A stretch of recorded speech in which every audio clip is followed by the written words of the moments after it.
Hi friends, మహాలక్ష్మికి mosquito coil, All Out, అలాగే దోమల పాటు అన్నీ కూడా తెచ్చి చక్రి ఇస్తాడు. వాటిని మళ్ళీ బయటకు తీసుకొచ్చిన మహా వాళ్ళందరి ముందే ఇవ్వడంతో అందరూ కలిసి చక్రిని కొడతారు. ఇక తర్వాత రోజు మహాలక్ష్మి బయట బట్టలు ఆరేస్తూ ఉంటే తాయారు అక్కడికి వస్తుంది. మహాలక్ష్మిని ఎలాగైనా సరే ఇంట్లో విషయాలన్నీ కూడా అడిగి చెప్పించుకోవాలని అనుకుంటూ ఉంటుంది. అందుకని మహాలక్ష్మిని ఎలా అడగాలా అని చెప్పి ఆలోచిస్తూ ఉంటుంది. మహాలక్ష్మిని ఎలాగైనా సరే ఇలా ఇంట్లో విషయాలు అడగాలనుకుంటుంది కదా, ఆ ఇంటి గురించి ఊళ్ళో వాళ్ళు ఏమనుకుంటున్నారు అన్న విషయాన్ని మహాలక్ష్మి బయట పెడుతుంది. అయితే తాయారు నువ్వు ఇంట్లో నుంచి వెళ్ళిపోతే నీ జీవితం బాగుంటుందని చెప్పడంతో అది విన్న నారాయణ తాయారుపై గ్లాస్ విసిరేస్తాడు. నా కోడలికి లేనిపోనివి నూరిపోస్తున్నావా, నీకు కొంచెమైనా బుద్ధి లేదా అని నారాయణ తాయారుని తిడతాడు. అసలు నువ్వు ఏమనుకుంటున్నావు? ఫస్ట్ నీ మొగుడు దుబాయ్లో ఏం చేస్తున్నాడో అది ఆలోచించు, ఆ తర్వాత మా గురించి ఏం చేయాలో ఆలోచించవచ్చు అని నారాయణ అంటాడు. ఆ మాటతో తాయారు, నా మొగుడు ఎలాంటోడో నాకు బాగా తెలుసు, ముందు నీ ఇంటి గురించి నీ కోడలికి చెప్పు అని అక్కడి నుంచి వెళ్ళిపోతుంది. ఇక తాడు తెగిపోవడంతో మహాలక్ష్మి దాన్ని కడుతూ ఉంటుంది. అక్కడికి వచ్చిన కేశవ నేను కడతాను అని అంటాడు. ఆ తర్వాత మాధవ చక్రిని ఎక్కడికి వెళ్ళలేదేంటి అని అడుగుతాడు. కేశవ, నువ్వు ఇప్పుడు ఒంటరివాడివి కాదు, పెళ్ళయింది, ఆ విషయాన్ని నువ్వు మర్చిపోకుండా ఉంటేనే బాగుంటుంది అని అంటాడు.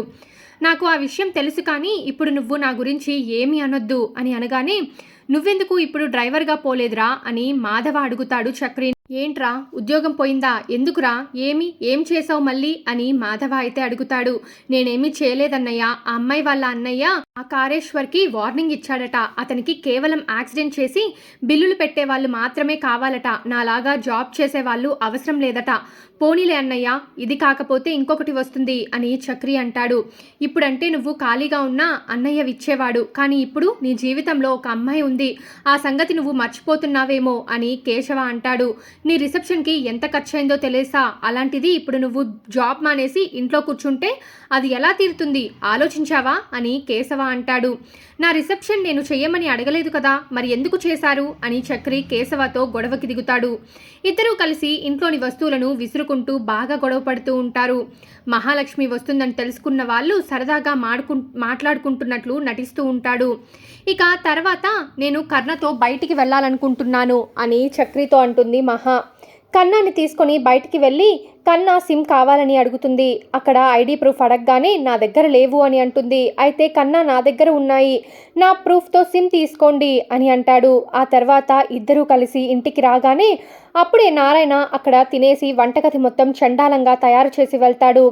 అది చూసిన మహా, ఏంటి ఇంత ఇదిగా చెయ్యాలా, తిన్న తర్వాత ఎక్కడో అక్కడ పెట్టాలని మీ నాన్నకు తెలియదా అని అరుస్తుంది.